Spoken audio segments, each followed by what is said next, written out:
कहानी शुरू होती है 1943 में। डॉक्टर अर्स्किन की डेथ हो चुकी है और हावर्ड स्टार्क, टोनी के पिता, एक अधूरे सीरम फॉर्मूला को स्टीव रॉजर्स पर ट्राई करते हैं। हाँ, वो सुपर सोल्जर प्रोग्राम। पर होता यह है कि एक्सपेरिमेंट वो फेल हो जाता है। स्टीव का शरीर अनस्टेबल हो जाता है, वो कमजोर पड़ जाता है, कांपने लगता है। अच्छा, हार्ट बीट भी इरेगुलर हो जाती है ना, और वो बेहोश हो जाता है। हाँ बिल्कुल। और तब हावर्ड गुस्से में कहता है, damn it, Rogers was a failed experiment. हमें सीरम से ज्यादा चाहिए, टेक्नोलॉजी चाहिए इसे स्टेबलाइज करने के लिए। और यहीं से मतलब पूरा फोकस बदल जाता है। हार्वर्ड को एहसास होता है कि सिर्फ बायोलॉजी काफी नहीं है। सही कहा, टेक्नोलॉजी की जरूरत है।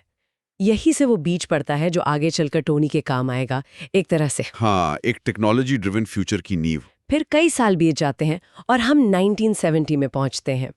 एक यंग ब्रिलियंट टोनी स्टार्क अपने पिता के लैब में काम कर रहा है। हार्वर्ड अभी भी उस सीरम प्रोजेक्ट को परफेक्ट करने की कोशिश में लगा हुआ है, इतने सालों बाद भी। लेकिन टोनी का नजरिया जाहिर है बिल्कुल अलग है। वो कहता है, डैड, आपको सुपर सोल्जर नहीं चाहिए, आपको कोई ऐसा चाहिए जो खुद को सुपर सोल्जर बना सके। कितना टिपिकल टोनी है ना? बिल्कुल, एकदम। ये एक बहुत बड़ा टर्निंग पॉइंट है। टोनी का फोकस इंसान को बदलने पर नहीं, बल्कि टेक्नोलॉजी से उसे सुपर ह्यूमन बनाने पर है। यही तो स्टार्क फिलॉसफी है, इनोवेशन, क्रिएशन। सही कहा। हॉवर्ड उसकी बात पर सोचता है और फिर टोनी को एक मॉडिफाइड सीरम और एक प्रोटोटाइप आर्मर बूस्टर ट्राई करने देता है। और गेस व्हाट, एक्सपेरिमेंट कामयाब हो जाता है। अच्छा।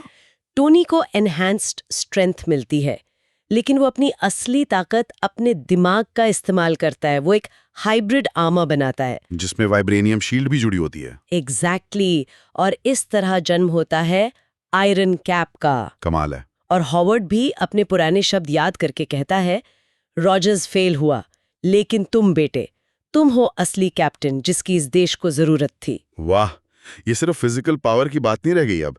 ये टेक्नोलॉजी और इंसानी काबिलियत का मतलब एक बेहतरीन संगम है। ये हीरो बना नहीं, इसने खुद को बनाया है। हाँ बिल्कुल, यही चीज इस आयरन कैप को ओरिजिनल कैप्टन अमेरिका से अलग करती है। यहाँ टेक्नोलॉजी वर्सेस बायोलॉजी की डिबेट में टेक्नोलॉजी जीतती दिख रही है, स्टार्क के फेवर में। लेकिन कहानी का सबसे बड़ा ट्विस्ट तो अब आने वाला है। स्टीव रॉजर्स का क्या हुआ? हाँ, ये सवाल तो है, क्योंकि वो एक्सपेरिमेंट के बाद अनस्टेबल था। वो बेचारा हाइड्रा के हाथ लग जाता है। Oh no. और हाइड्रा उस पर और एक्सपेरिमेंट्स करते हैं, उसे एक बिगड़े हुए, ट्विस्टेड, मतलब बहुत शक्तिशाली मखलूक में बदल देते हैं। बाप रे। और यही स्टीव रॉजर्स आगे चलकर टोनी का सबसे बड़ा दुश्मन बनता है। सोचिए कितनी बड़ी आयरनी है। ये तो कमाल का ट्विस्ट है। मतलब हीरो और विलन के रोल्स पूरी तरह से पलट गए। हाँ, ये दिखाता है कि कैसे हालात, कैसे लिए गए फैसले किसी की किस्मत को, पूरे अंजाम को बदल सकते हैं। जो सेवियर हो सकता था, वो सबसे बड़ा खतरा बन गया। एक पोटेंशियल जो कभी पूरा ही नहीं हो पाया। दुखद है बहुत। और एवेंजर्स का क्या इस टाइमलाइन में? हाँ, एवेंजर्स कैसे बनेंगे? निक फ्यूरी को आयरन कैप टोनी में ही वो स्पार्क दिखता है। वो सोचते हैं कि इसी के इर्द गिर्द एवेंजर्स इनिशिएटिव बनाया जा सकता है। अच्छा, तो टोनी ही सेंट्रल फिगर है। हाँ, वो टीम का सिंबल भी है और ब्रेन भी। टेक्नोलॉजी, स्ट्रैटेजी सब उसके हाथ में। और उसका कैच फ्रेज कुछ टोनी स्टाइल का होगा जरूर। कहता है, I can do this all day. Perfect. ये हुई ना टोनी स्टार्क वाली बात, अपग्रेड इट एवरी डे। तो इन अंशों से हमें एक ऐसी दुनिया की झलक मिली जहां बस एक छोटा सा बदलाव, एक फेल्ड एक्सपेरिमेंट पूरी कहानी को, पूरे यूनिवर्स को बदल देता है।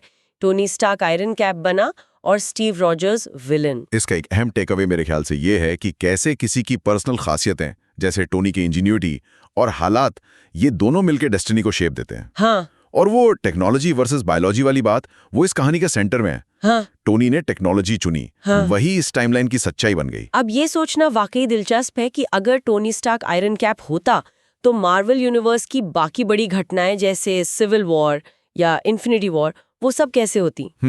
ये बड़ा सवाल है। क्या उसका टेक फोकस्ड अप्रोच, उसकी पर्सनैलिटी उन इवेंट्स का नतीजा बदल देते? शायद। ये एक ऐसा सवाल है जिसका जवाब शायद किसी और व्हाट इफ कहानी में छुपा हो, जो हमें सोचने पर मजबूर करता है।